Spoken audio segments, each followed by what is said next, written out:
This Friday, March 1st, NBA Propcast edition of the Propcast on the Sports Gambling Podcast Network is brought to you by Underdog Fantasy.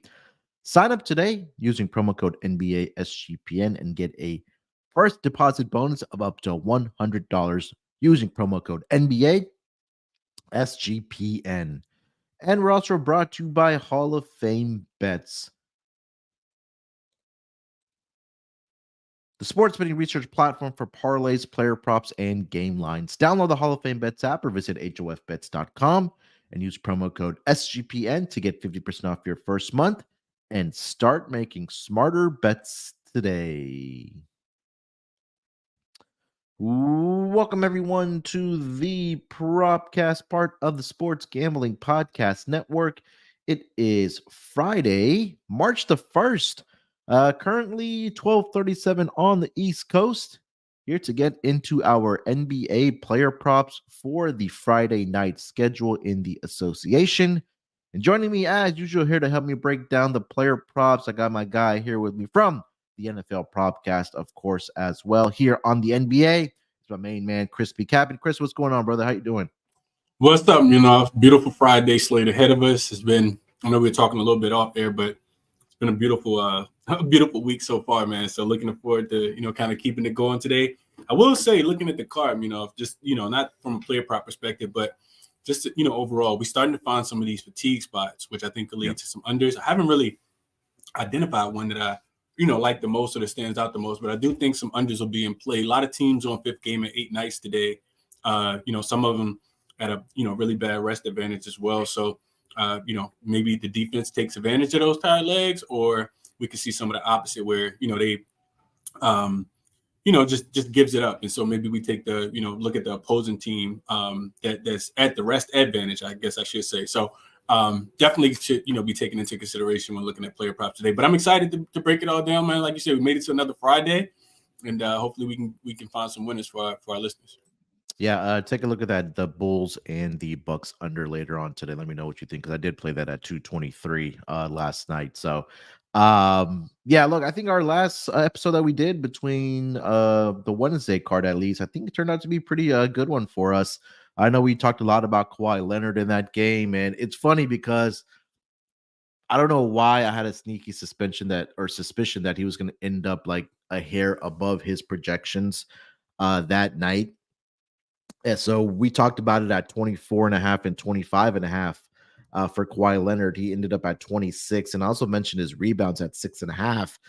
Then he finished at 7. So that key number on the opening number was 32 and a half. Crept up to 33 and a half for his points and rebounds, and closed at 34 and a half with the news of Paul George being out for this team. So, and that's why sometimes it could get a little bit tricky. So I ended up breaking even on that because I did play the points over, rebounds over. Went 2-1 on that because I played it separately, and then I played the PNR to go over as well. I know your best bet got to the window as well. I think you had Emmanuel Quickly to go over on his 3-point shot. Soon enough now, Chris, I think the market's going to, adjust where he's going to be at 3.5 now because he's been shooting the ball real well for the Toronto Raptors. So hopefully we can carry that momentum here into the Friday night card in the association. So anything that stood out to you since Wednesday, as far as maybe player performances or anything as far as, players that you may be looking at to fade or back? I know you mentioned a lot of the fatigue spots here coming up for some of these teams here as we get along to the second half of the season and slowly get to the end of the season here. But anything that stuck out to you? I think probably the biggest one, and we talked about a little bit about this offline yesterday as well. Victor Wembanyama was really going for this, for this rookie of the year. Last night I was on, looked like an idiot. Now I was on, OKC minus the 10.5 and got, a little CLV there. Ended up being trash. They lost the game by 14, even though they were laying, ended up being 11.5. And you see Victor, come out, have another, really solid game last night, 32 minutes. He accumulated 28 points, 13 rebounds, and 7 assists, 5 blocks, and 2 steals. If this dude is really gunning for the MVP, we know that anytime he sees Chet on the opposite side, he's like a bull that sees red because that's always going to be compared to each other, and of course in the race for the All-Star. 5 for 7 from the 3-point line as well. So I think his performance last night definitely stands out. He's been pretty consistent since he's coming off that minutes limit.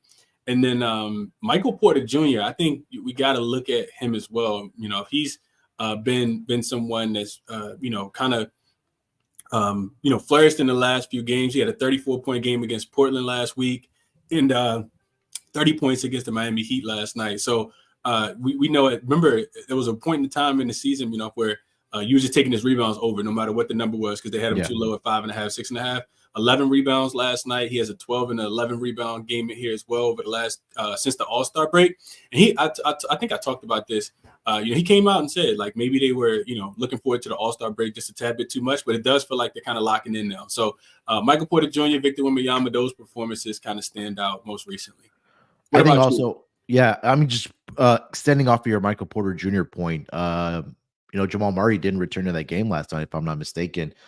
So again, he may miss maybe a couple of games here. I think it might be best for Denver to give him a couple of nights off here, a couple of games off here.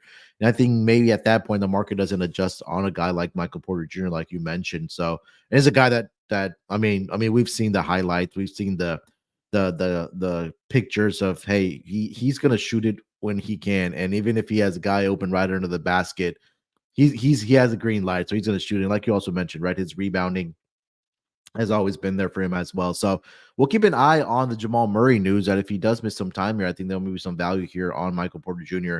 to really step up in the absence of Jamal Murray. So we'll see that.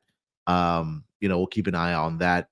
We talked about Luka Wednesday night, our Wednesday pod that we did, Chris. I think that was his birthday game. Absolutely just crushed it against the Toronto Raptors. Finished the game with 16 dimes. I believe he did get a triple-double in that game.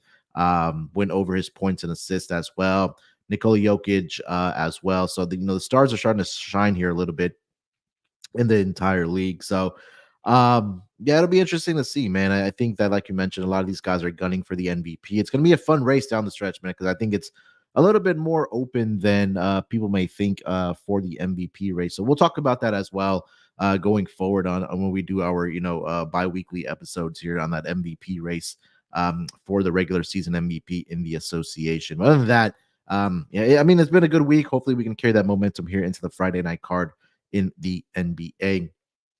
Chris, before we do get into our player props here for the Friday night schedule, let me tell everyone about Underdog Fantasy. Underdog Fantasy gives you the opportunity to play alongside your favorite NBA players. And Underdog is the easiest place to play fantasy sports. It's also the fastest growing fantasy app in the industry as well. The pick'em games, it's super easy. It's super fun to play. You pick whether your favorite players will have a higher or lower stat total in this week's games for a chance to win big. You can win up to 100 times your money in a single night. Pick between 2 and 5 players to build a pick'em entry, and can also make rival picks, which picks 2 players against each other. We've had a lot of success, like I mentioned, on the NBA pod, putting together our Underdog Fantasy entries. And appreciate everybody that has, signed up using our promo code as well. And that's going to carry back into March here as well. So all you got to do, sign up today if you haven't already with Underdog Fantasy. Make sure you use that promo code NBA SGPN to get your first deposit bonus doubled up to $100, as well as an instant pick'em special. Visit UnderdogFantasy.com or find them in the App Store. And don't forget to register with our promo code NBA SGPN to get your first deposit bonus doubled up to $100, as well as an instant pick'em special. Must be 18 years or older and present in the state where Underdog Fantasy operates. Terms apply. Concerned with your play? Call 1-800-522-4700 or visit www.ncpgambling.org. Again, use that promo code NBA SGPN. All right, Chris, let's get into our player props here for tonight. Had a really good night on Wednesday. Hopefully we can carry that here as well. Why don't you lead us off? What's your first player prop for the Friday night card? So I'm going straight to the last game, and I'm looking at Mr. Ivanza Zubac. Ivanzin Zubac, I think is how you pronounce it. We'll call him Zubac. If you want to correct me, you can, when I'm finished. But I like Zubac in this matchup, man. We a lot of the way we cap player props, not just looking at the the player, but also looking at the situation. I know he missed the game against the Lakers the other day, but I'm looking to kind of target. I mentioned this at the top of top of the show, but I'm looking to kind of target some of these teams in these really, really bad spots. So Wizards second leg of a back-to-back, of course. They're coming off the overtime game. Granted, they didn't have to travel because they'll be in Crypto.com Arena yet again. But Zubac being a tad bit fresher, I do think he's listed as questionable, but I do think he plays in this game. Points and rebounds, if it's the way I'm looking to target. Forgot to throw that in there. Over 21.5. This is a minus 115 line. Is the best odds that I see. And, just kind of going back to the well, man, the Wizards have been bleeding points in the paint. We know that, right? Allowing teams to shoot 82% in the restricted area since the All-Star break, 7% higher than the next team. If this team is not defending the paint well at all, of course we know that they don't have Daniel Gafford anymore, who was the little bit of rim protection that they did have. Now you're just relying on Marvin Bagley. Teams are attempting nearly 23 shots per game in the paint against the Wizards as well, which is the sixth most. And Zubac, you look at his attempts specifically, we know that's the only place he wants to shoot, in the restricted area, inside the paint. Attempts the most shots for this Los Angeles Clippers team at less than 5 feet from the rim, and nearly 6 attempts per game as well. He's shooting 65% on his attempts less than 5 feet from the rim. So I like Zubac to have a really big game against a tired Wizards team on the second leg of a back-to-back that already can't defend the paint, even if they weren't on the second leg of a back-to-back and won on the road. So give me Zubac in this game. I think he plays well. Clippers also need a confidence boost and win after coming out the All-Star break a little sluggish here. So give me the Clippers in this. Give me Zubac in this spot to go over the 21.5 points plus rebounds here. Yeah, I mean, we saw what Anthony Davis did last night against his Wizards team, and the Wizards are allowing the third most rebounds per game over the last 5 games since the All-Star break here as well. So I know, like you mentioned, he did miss the last game, but I think it's an opportunity for Zubac, who was, again, playing pretty well before missing a little bit or a couple of games there for the Clippers by rebounding the basketball and getting the points as well. 16-6 in his last game against the Kings. 10 against the Memphis Grizzlies, 13-12, 13-10. So it's been there for Zubac, recently. And again, we're just going to continue fading this Wizards interior defense. So I'm with you on this one for sure. For my first player prop here, Chris, I'm going to go over to that game between the Celtics and the Dallas Mavericks here tonight. I'm looking at Jason Tatum in this spot. I'm looking at his rebounds here, man. That number's at 8.5. I do like the over in this game. For Jason Tatum's rebound. So last 5 games, he's averaging 22.6 points per game. I know he hasn't been very efficient from the floor. And the rebounding has been a little bit inconsistent for him. But I think what really stood out to me about Jason Tatum, and specifically against the Mavericks, in his career in 13 games, he's averaging 23.9 points and, more importantly, 9.2 rebounds. But what really jumped off the page is that he's had double-digit rebounds in 6 straight games against the Dallas Mavericks, including the last 5 where he's been in double-digit rebounds for this Boston Celtics team against the Dallas Mavericks. The last game was on January 22nd, where he had 39 points and 11 rebounds. And I do understand that they did pick up Daniel Gafford and PJ Washington. In particular, obviously, Daniel Gafford can rebound the basketball, but it seems I'm not sure if he's, being put into the rotation, or the minutes have been a little bit inconsistent ever since Derek Lively came back for this Dallas Mavericks team, because there was a game the other night where he only played 7 minutes, and then they came back against the Toronto Raptors and played 25. But prior to that, he only had 19 minutes against the Pacers, 17. So that really, maybe that rim protection or that rebounding I still think it's not there for this Dallas Mavericks team. But I think Jason Tatum, who is one of their better rebounders for this Boston Celtics team, I think that he continues this tonight against the Dallas Mavericks here. So my first player prop here, Chris, Jason Tatum over 8.5 rebounds against the Dallas Mavericks. Yeah, difficult for me to talk you off of this one, because he is such a great rebounder, right?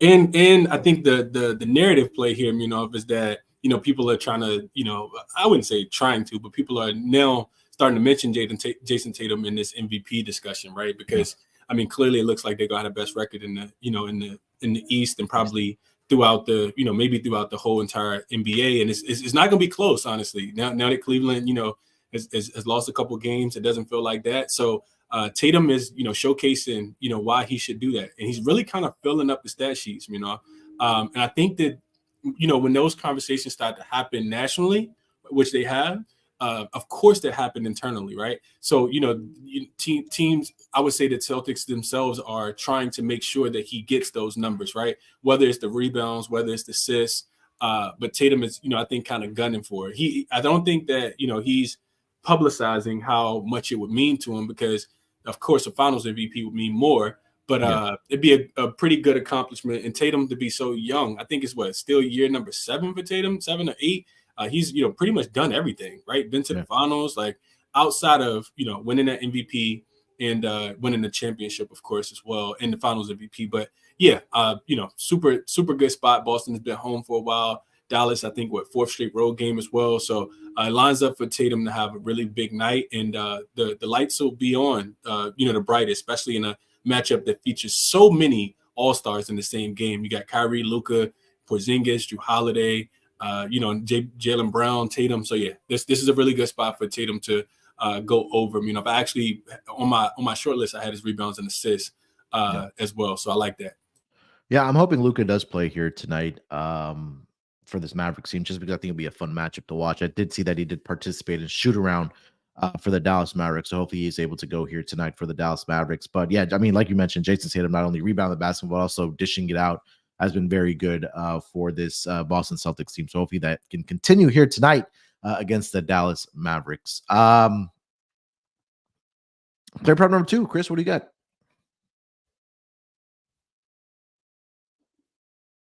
Oh, you're on mute. Oh, yeah, let's unmute. All right, so we're going to the Sacramento and Minnesota game, and no surprise here. I'm looking at Anthony Edwards again.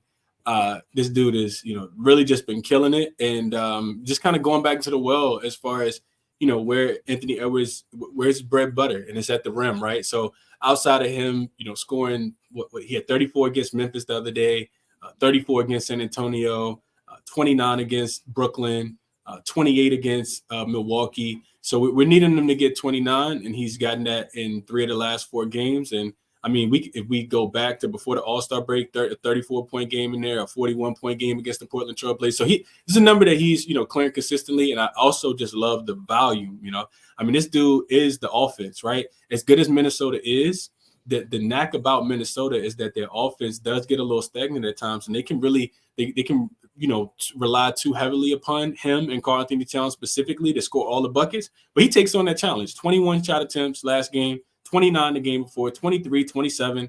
Like I always talk about, shots per possession, so we need him to shoot about 45% if he's going to take the shots that he has been taking. And the 3-point ball hasn't necessarily been falling as much. He does have a 4 for 10 and a 4 for 12 game in here in the last 5. But outside of those, he's only shooting 35% from the field. So then we look at, right, then stay with me here, fellas and ladies. We flip it and we start to look at the Kings defense. And this was something that we targeted in the last game. Of course, the one player prop that I gave out that didn't cash was looking at Jokic to go over his points, but it was specifically because the Kings give up so many points in the paint. So I talked about it, and I'll just, kind of give some of those numbers. But in the paint, in that non-restricted area, Sacramento, giving up 15.5 field goal makes per game, which is by far the most in the NBA. And teams know it. They're attacking, they're getting downhill and attacking. Sacramento, allowing 27 shot attempts at the rim as well. And teams are shooting 57.4%, which is absolutely the highest in the NBA. Golden State actually giving up the second worst percentage at 53%. So I do expect Anthony Edwards to get downhill and attack that rim and get to the paint, either draw fouls or finish at the rim. So I like Anthony Edwards in this spot. He has faced Sacramento twice this season, 34 points, 35 points. So I like Anthony Edwards in those spots. Also struggled from the 3-point line, shooting 3 for 12 and 2 for 9. So hopefully he learns from that, puts his head down, gets downhill, and protects home court tonight. So give me Anthony Edwards over his 28.5 points. This one comes in a little juiced at -120, but it's up to 29.5 on other books as well. So whatever feels comfortable to you, and depending on how much juice you want to drink. I mean, look, Anthony Edwards, I think for this Minnesota Timberwolves team is the most consistent player as far as scoring points, right? I mean, he's pretty much their offense. Like you'll get what you can from Carl Anthony Towns and some of the other guys, but I mean, you just kind of look at what Anthony Edwards, as far as shot volume, just goes for this Minnesota Timberwolves team. I think that's where a lot of it comes for Edwards because he's averaging 24 shot attempts per game over the last 5 games for the Minnesota Timberwolves. He's a guy that can get to the free throw line as well, averaging 7.6 attempts per game, making 6.4 of those, shooting at 84%. We know the 3-point attempts are going to be there for him as well. And it gets out to that clutch time for the Minnesota Timberwolves, the ball is going to be in the hands of Anthony Edwards. So again, also from just a pure shot volume perspective for Anthony Edwards, I mean, you laid out the numbers beautifully as far as the paint numbers go of what Sacramento's allowing to the opposition. And I think that's where Anthony Edwards really thrives, is getting to the basket. And again, I think that, like you mentioned, also 2 games this season against Sacramento, he's crushed this number. So I'm with you here, man. I think it should be a fun game here. Hopefully, De'Aaron Fox does play in this game. I like watching those 2 guys go head to head. But Anthony Edwards here on his points prop, I do love it at 28.5 here for Mr. Anthony Edwards going up against the Sacramento Kings here tonight. Chris, before we do get over to my next player prop here for the Friday night action, let me tell everyone about our friends over at Hall of Fame Bets. Win bigger by betting smarter this NBA season with Hall of Fame Bets, a sports betting analytics platform for parlays, player props, and game lines. Research every NBA and soccer bet with historical stats and data.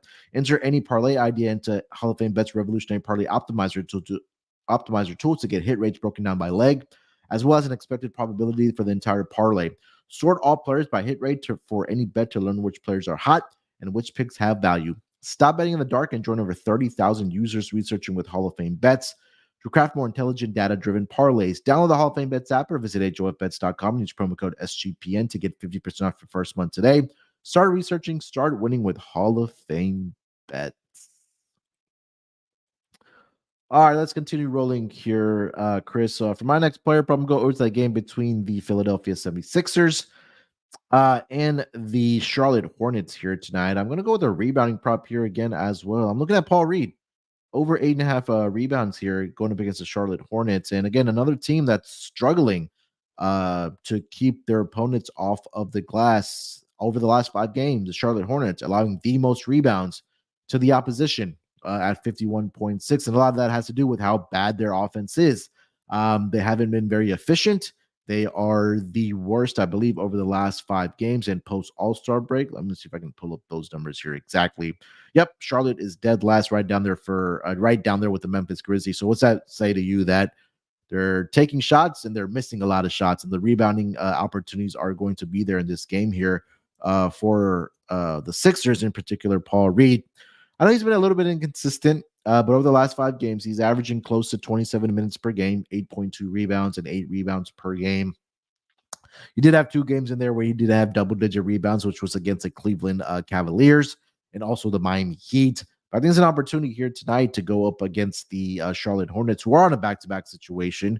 And I also think that Paul Reed is a guy that's blowout-proof. I think that if this game does get out of hand and, the Sixers are able to pull away, I still think Paul Reed will be in that lineup just because, again, they do have a lack of available bodies, especially in that front court. So do expect him to play anywhere from about 25, 27 minutes here tonight. I think that's plenty of time for him to get the rebounds in this game against the Charlotte Hornets. So I'll take Paul Reed over 8.5 rebounds right now here, Chris, going up against the Charlotte Hornets. Yeah, this one makes a lot of sense to me as well. Also Charlotte, second leg of a back-to-back, right? They're also one of those teams I mentioned, 5th game in 8 nights. So you could definitely see some big fatigue from this team. And we know Philly needs a win in the worst way, Yeah. So Nick Nurse, much like last point I'll make is Nick Nurse, much like Thibodeau, is one of those guys. If you're one of his guys, he's gonna ride with you until the wheels fall off, until you sprain your ankle, until you can't play anymore. So I do expect big minutes for Paul Reed in this matchup as well. And you kind of laid it out perfectly as far as all the numbers. Charlotte really struggled in the rebound of basketball. So this one makes a lot of sense to me as well. Paul Reed over those 8.5 rebounds. Yeah, Charlotte over the last 2 weeks to the center position is allowing close to the, I should say, power forward and the center position close to combined 25.7 rebounds per game. So definitely look out for Paul Reed here tonight to have a big night rebound in the basketball here. All right, Chris, take us over to player prop number 3, man. What do you got? So we're going to we'll stay in. Well, no, we won't. We're going to the Milwaukee and Charlotte game, and I'm looking at Damian Lillard in this spot. But not the way I would typically attack Dame. Typically, I want to take his threes. I want to take his points. But one thing that I think has become apparent is that Chicago does a lot of trapping of the ball handler.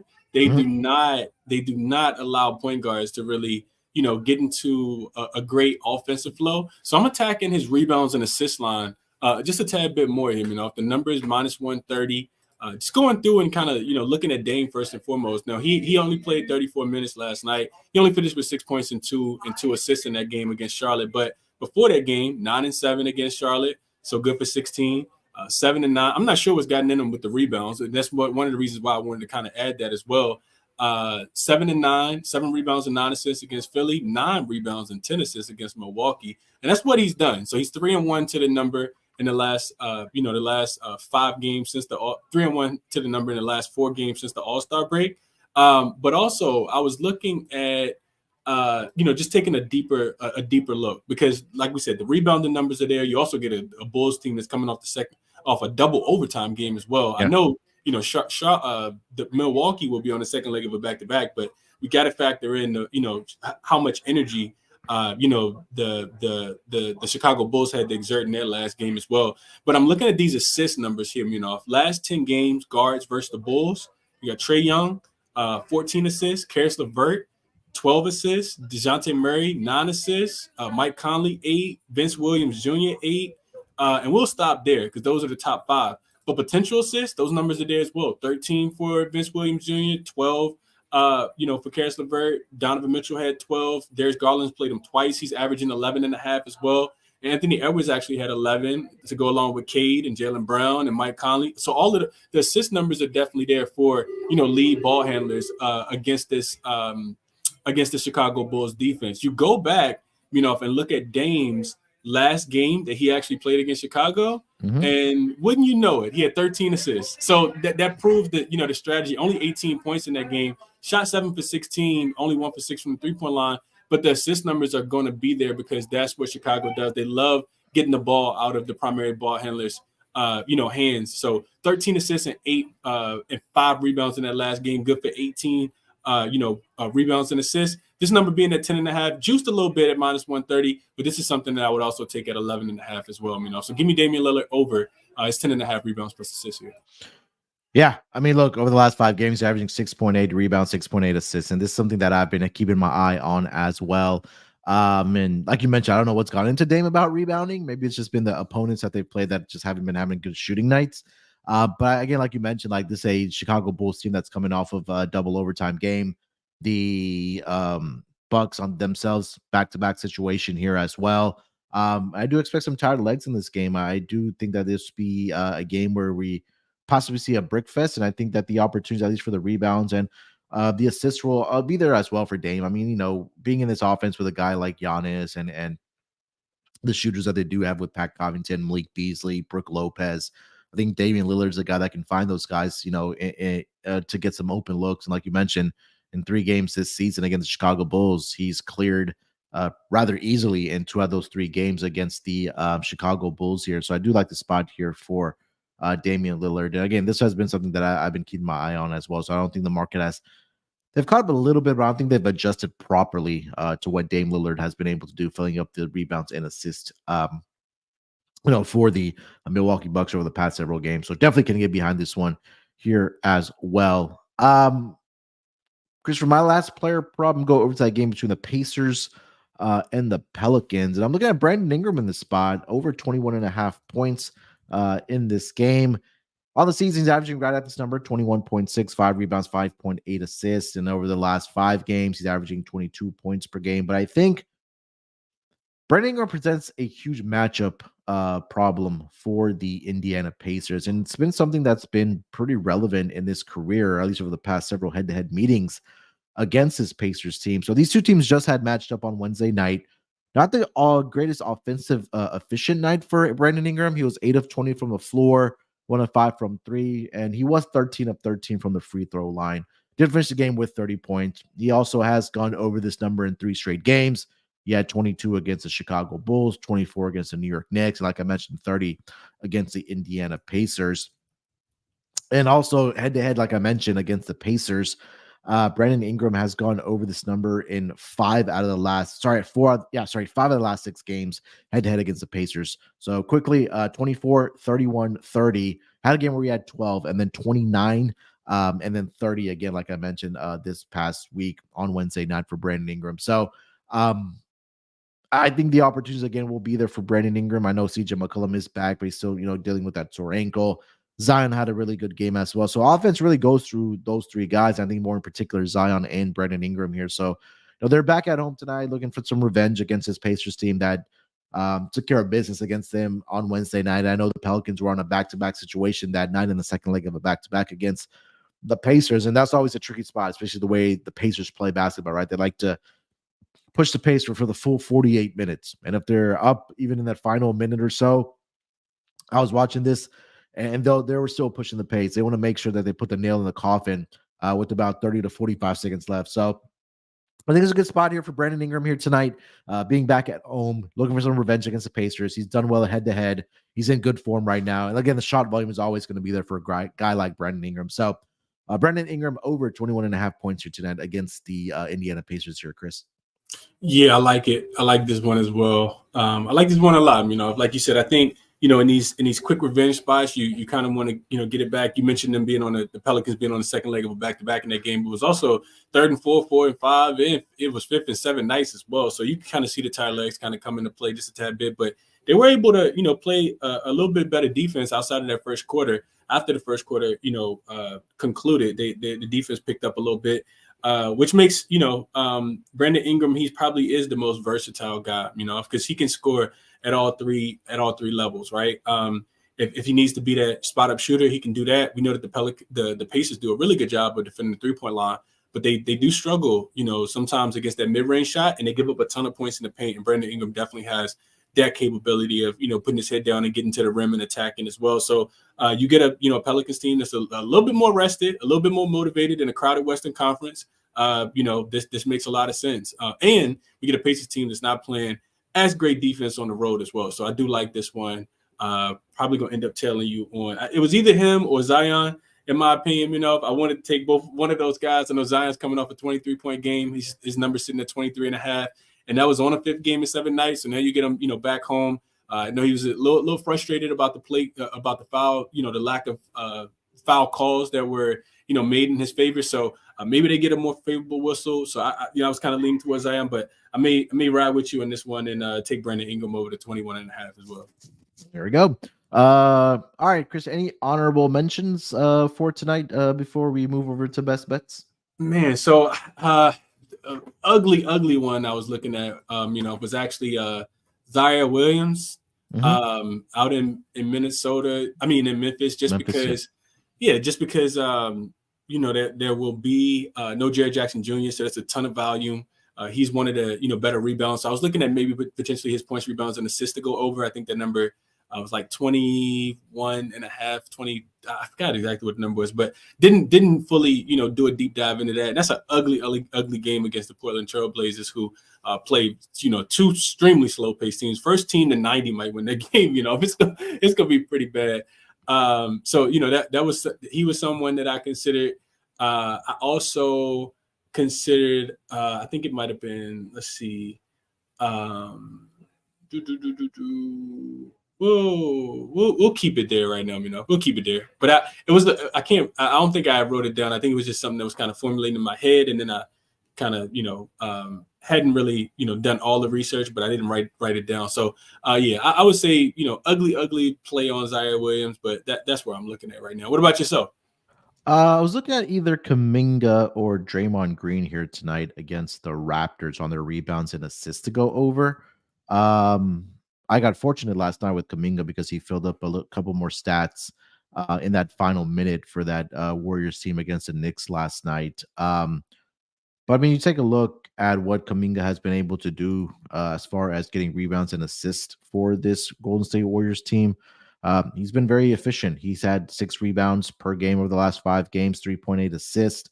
I think that market now has adjusted itself. Now that number is up to 8.5, where it was floating around 6.5, 7.5 for the past couple of weeks here.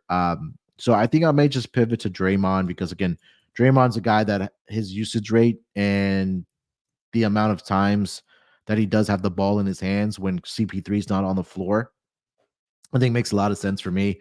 That number is at 13.5 at plus 105, currently over on DraftKings. He's gone over this projection in 3 of the last 4 games. And historically, he's done really well against the Raptors as well. Especially, with the Raptors now playing at a faster pace coming out of the All-Star break. They've been very efficient offensively as well. But again, this Warriors team is trending in the right direction. And they've been able to win their road games here. Now they're going up against a Toronto team, like I mentioned, that's been pretty good coming out of the All-Star break as well. But again, every win matters for this Golden State Warriors team. But Draymond Green, just over his last 4 games against the Toronto Raptors, 9 rebounds, 10 assists, 14 rebounds, 8 assists, 9 rebounds, 5 assists, and then 7 and 7 in the last game last year against the Toronto Raptors team. So that was one I was considering as well for Draymond to go over on his rebounds and assists, currently sitting at plus 105 for the Golden State Warriors. And then I think in the same game, Scotty Barnes is a guy that's, I think finally realizes that he's the man for this team. Like the future of this franchise goes through Scotty Barnes. And I think that he's, coming out of the All-Star break, especially filling up the stat sheet, man. I mean, you just take a look at what he's been able to do from rebounds and assist perspective. 18 in the last game combined against Dallas, 24 against the Indiana Pacers, 15 and 15 respectively against the Nets and the Hawks, and then he had 12 and 8 against the Pacers again. So if you want to consider that number has also adjusted, where earlier this season was hovering around 12.5, 13.5. Now it's up to 16.5. But also for, Scotty Barnes is that he's getting the minutes, right? He's averaging 36 minutes per game over the last 5 games as well. So keep that in mind if you are going to bet Scotty Barnes here tonight. So those are the 2 I did want to mention before we get into best bets here. Anything else, Chris, before we do best bets? I just say the Scotty Barnes one makes a lot of sense. Golden State, another one of those teams. And I would almost bet them. And I don't think that, necessarily they're the wrong side because, like you said, they kind of need to win every game, especially with the Lakers winning again last night. That race between, for 8 and 9 and really trying to – not 8 and 9, 9 and 10 in the Western Conference, those play-in spots. You're really trying to get out of those spots, right? So definitely kind of need every win, and it kind of makes sense for them to, keep their foot on the pedal here. If this Golden State team's made me a ton of money over the last couple of weeks, since they've kind of flipped their switch. So those guys will have an advantage for sure, and could definitely be Draymond. But they are in the 5th game in 8 nights as well. So I kind of stayed off, but I kind of still want to get there just as far as the side goes. But they make a lot of sense here. Absolutely. Yeah, last one I'll throw out there as far as assists goes. Harden tonight, it does seem like Paul George is trending towards playing. He did participate in shoot around. So usually, we see guys playing or participate in shoot around that more than likely play here tonight. So with Paul George being back now, I don't think that scoring responsibility is going to fall on the shoulders of Harden like it was in that game against the Lakers. So I do think that he's an opportunity to get some assists here tonight against this Wizards team. Could turn into a blowout. Obviously, the spread's running at around 14 at 15.5 now for the Clippers. So maybe a Harden assist prop here tonight for the Clippers going up against the Wizards, who are on a back-to-back situation. All right, Chris, let's get into best bets here. Before we wrap it up, my man, what do you got as your best bet for tonight? I think I gotta go with Anthony Edwards here. I just think, pure shot volume alone we talked about, and this was difficult because I really think Damian Lillard is in a really good spot as well, but he is on the second leg of a back-to-back. You get an Anthony Edwards. I know he's listed as questionable, but he's been playing, through these injuries.